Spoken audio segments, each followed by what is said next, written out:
Hi there, well thanks for waiting. This is part 10 of What If Kamen Rider Decade was in RWBY.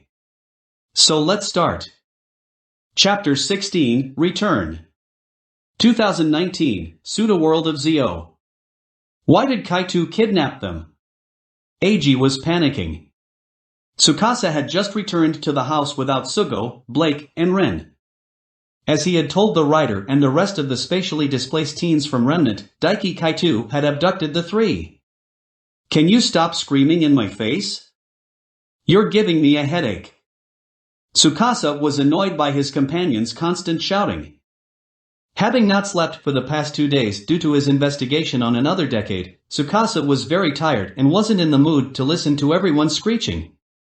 Kadoya Tsukasa was acting strangely calm despite the situation. Do you have any idea as to why DN would kidnap my lord?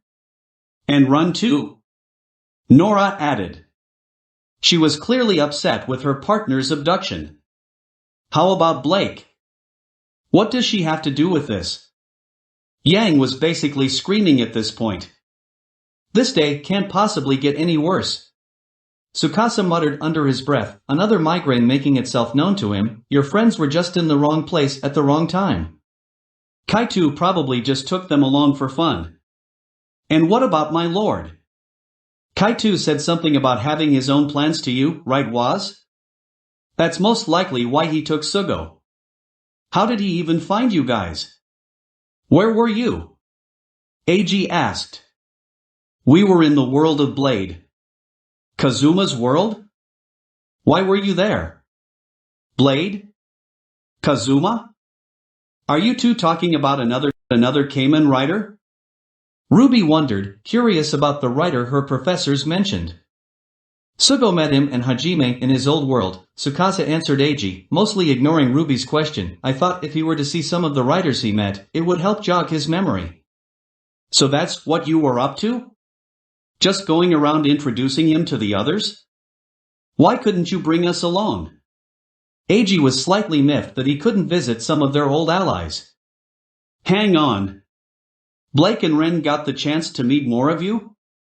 Momentarily forgetting the fact that her friends were kidnapped, RWBY was both ecstatic and jealous of them. No. Shouting. Tsukasa repeated. Sorry, sir. Tsukasa, where could Kaito have taken them to? Eiji asked, turning the topic back to the missing students. Best case scenario, he's going to do the same thing I did. Tsukasa ventured a guess. According to Waz, Kaito wanted Sugo to get his powers back. And worst case? He'll drop them where there are lots of monsters. That might also force Sugo to recover some memories. I doubt that, though. What? But their weapons are here. RWBY pointed to Ren's and Blake's weapons, which were still in the back of the room. As I said, I doubt Kaito will do that. And stop shouting. Are there any way we can track them down? Waz asked the destroyer of world. No. Knowing Kaito, he would have covered his tracks. So, there's nothing we can do? I know what I'm going to do. I'm going to bed. Just like that, Tsukasa left the room in favor of going upstairs. The professor doesn't seem that worried. John noted. He is. Eiji refuted that comment. Tsukasa just doesn't show it.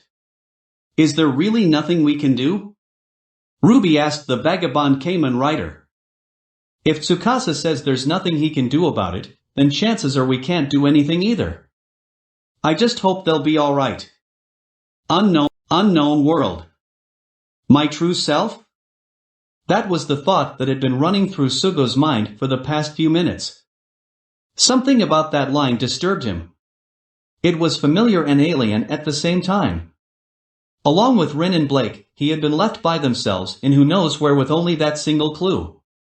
And wherever they ended up in, there was one clear thing, it was not normal. All the signs were backward, and even if it was, probably, the dead of night, the city was empty save for the three teenagers. Why isn't there anybody around? Run wondered, trying to speculate a reason for that. Sugo, did anything like this happen before? Blake questioned the former king of time. Anything like what? Having been lost in his thoughts, Sugo didn't know what the secret faunus was talking about exactly. An entire city turning into a ghost town. She elaborated a bit more. Not that I remember. Besides, I don't know when we are. For all we know, we might be in the future. That was most likely not the case, but Sugo was a bit preoccupied. The one in the mirror. Ren mumbled, all the writings are backward. Figured something out? Maybe. Sugo, I know you don't remember much about your old life, but was there any writer that has a connection with mirrors? A mirror writer? Cast off. Cast off. Change stag beetle.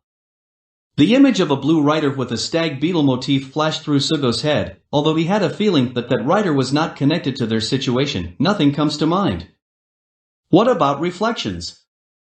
Kaito Daiki implied that the one in the mirror is important somewhat. Sorry, but I can't remember anything. Sugo apologized. Someone called out, why are you here? No one should be able to come to this world. Who's there? That voice was familiar to Sugo, and as always, he didn't know why. Come out. From out of the shadows, a dark-haired man stepped out. He had a dark blue checkered coat and a red shirt. Tokiwa Sugo, I ask again, why are you in the mirror world? The man questioned. 2019, Pseudo-World of ZO.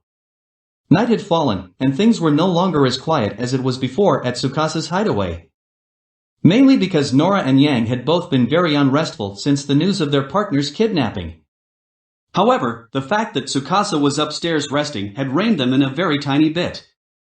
Ugh! Just how long will he be sleeping? Yang half-yelled, ticked off at the professor's irresponsible attitude. And where did that brown guy go?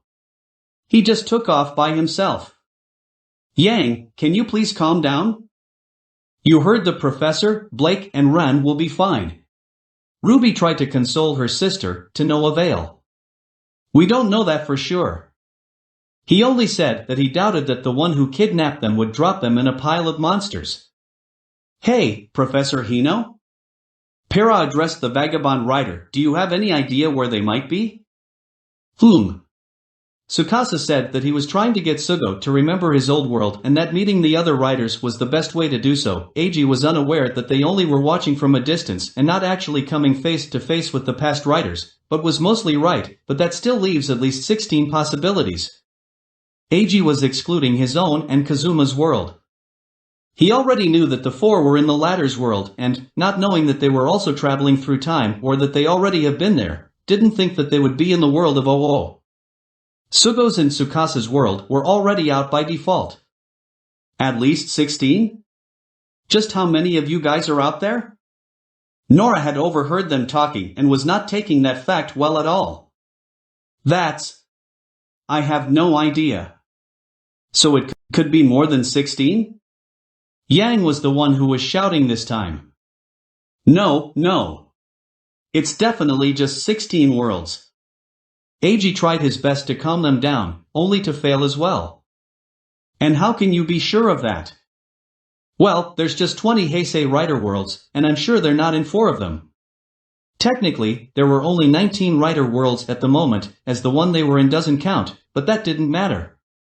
Fortunately for Eiji, before the two could continue shouting at him, the door opened up, revealing Waz. Where were you?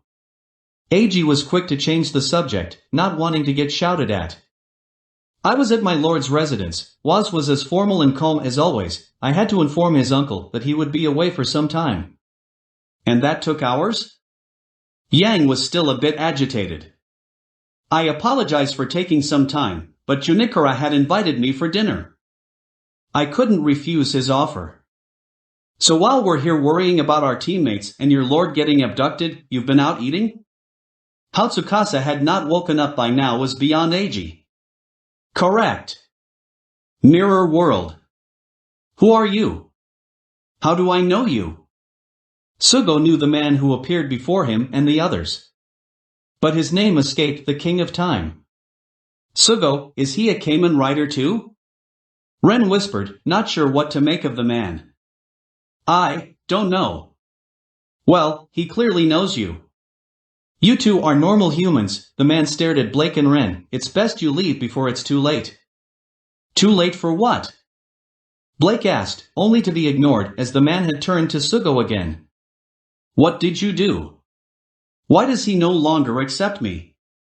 There was a hint of anger in the man's voice. Wait a minute. First, I don't know what exactly you think I did. Secondly, I don't even know who you are. It was clear to Sugo that the man had something against him. Is that so? Sugo couldn't tell if the man believed or not. Then I should jog your memories. The man took a thin black box with a black emblem with the shape of a dragon's head. Holding the box out, the emblem glowed before a belt appeared on his waist. The belt was mainly silver, with the buckle having a large slot large enough to fit the box. I think we should run. It was obvious to Blake that the man was hostile. The fact that he had a belt, and seeing as all the people with strange belts she had met in the past few weeks were incredibly powerful, made their situation worse. Henshin. The man simply said and inserted the box into his buckle. Like the belt, 3 translucent images of a person in armor appear around him. One by one, the images converge on the man. When the last image covered him, a dim light covered the man, and, once it died down, he was wearing the armor. The man now had a black undersuit, and the armor itself was rather sparse. The chest piece was mostly dark silvery gray with a yellow outline, while the breastplate being black. The shoulder pieces, gauntlets, and greaves were similarly silver gray with yellow outlines, and each had strange circular parts on them. Similarly, his knees also had circular parts on them. His helmet had a black armor plating and had multiple grooves on them with glowing red bug eyes under them. The helmet also had a larger version of the dragon emblem on top of it. Finally, on his left arm was a gauntlet in the shape of a dragon's head. That is Sugo called out before another headache caused him to flinch. An image of a monstrous version of the rider before him appeared in his head. I remember now. Sugo could see the image clearly. Written in reverse on the monster's chest in yellow were the words 2002 along with the rider's name, Kamen Rider. Ryuga, the Mirror Kido Shinji. Mirror Kido Shinji? Ren muttered, does that mean we're really in dash? So you remember now? The man, now known as Shinji, said, taking a step towards Sugo and company. Now tell me, why doesn't he accept me anymore? He? Do you mean the true Kido Shinji? Sugo remembered the man now, the red dragon Kamen Rider known as Ryuki. However, the semi-amnesiac teen only managed to piss Ryuga off more. I am the true Kido Shinji. He shouted for the first time, very much angry now, I'm the part of him he hides away. The part of him that he never lets anyone see. The part of him that he hides from even himself. His anger. His darkness. I'm as real as he is. So you're Kido Shinji's true self? Blake recalled Kaito Daiki's words when he dropped them there. Correct, Ryuga growled out, still angry at Sugo's words. So long as he continues to keep his anger hidden from himself, I'll continue to exist. Which is why I want to know why I am still here. What do you mean? Ren asked. Kido Shinji should have accepted me. Ryuga pointed at Sugo, saw to that. But now, for the past year, I've been my own being. Kido Shinji no longer knows that I exist. And you're blaming me? Sugo stammered out, still not knowing why the mirror Shinji was hostile towards him. Yes. But why have you returned here? Especially with 2 normal humans. This mirror world is called it. Why is it bad for people like Blake and I not supposed to be here? Ren asked. That was the one thing not clear to him.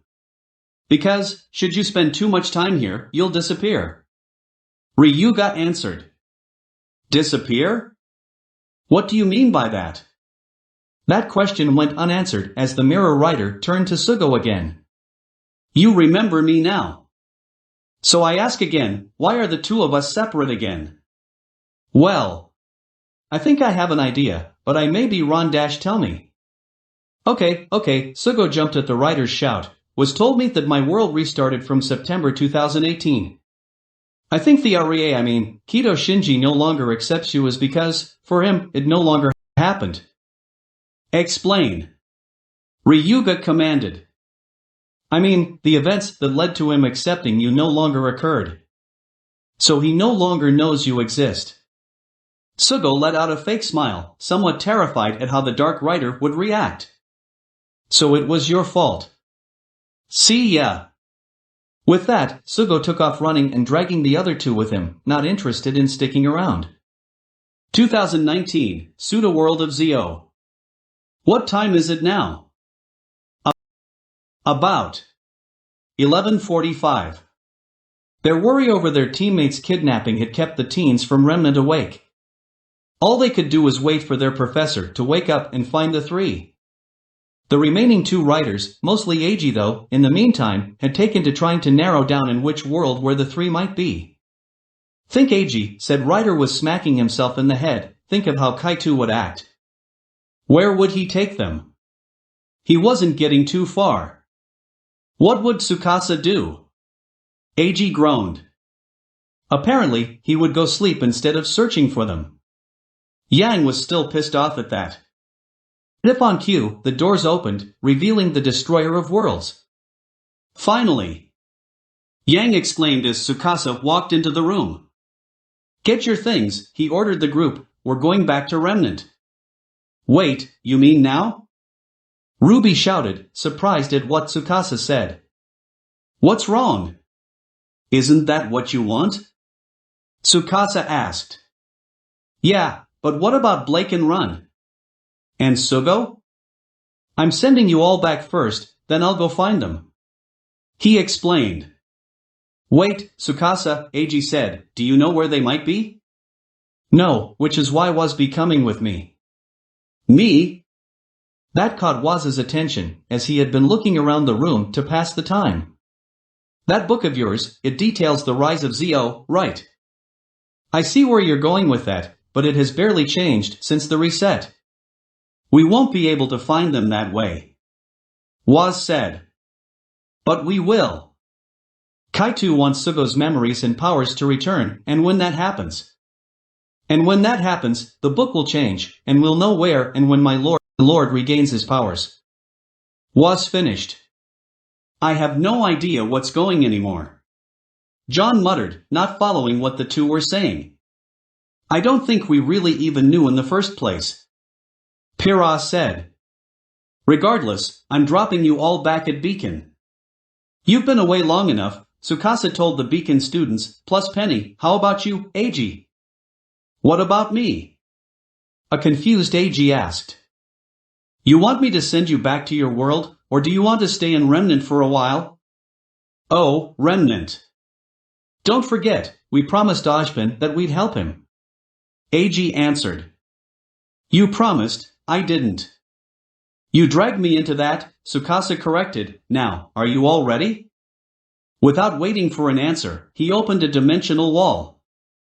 2020, Mirror World of Ryuki. Sugo, what exactly did you do to anger that writer? Blake asked as the three were catching their breath from running away from the mirror Shinji. However, the Dark Rider was nowhere to be seen. Well, I did something to help the Kido Shinji in the real world, and that calmed down the evil one, Sugo explained, a bit winded from running, but when the worlds were restored to normal, things went back to how it was before, and the evil one is now trying to kill me. I think killing you is a bit out there. Ren gave his own opinion. Oh, come on, that guy was all black and red eyes and angry. How was he not about to kill me? Still, I'm worried. What did he mean by disappear if we stay in this world for too long? Blake asked. I don't know. I've never heard anything about that. Sugo shrugged. But you now remember what happened when you got the ZO2 ride watch, right? Kaito asked the tired teen. Yeah, kind of. Still a blur, though. Wait a minute. Where did you come from? The man in white had appeared from out of nowhere next to them. Doesn't matter.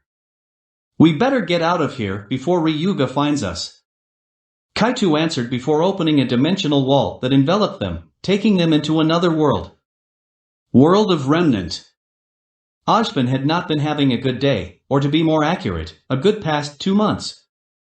It all started with the disappearance of Tsukasa Kadoya, along with several others. Since then, things had been getting worse and worse. The number of people going missing had progressively been getting higher, and there were also some disappearing from within the four kingdoms themselves.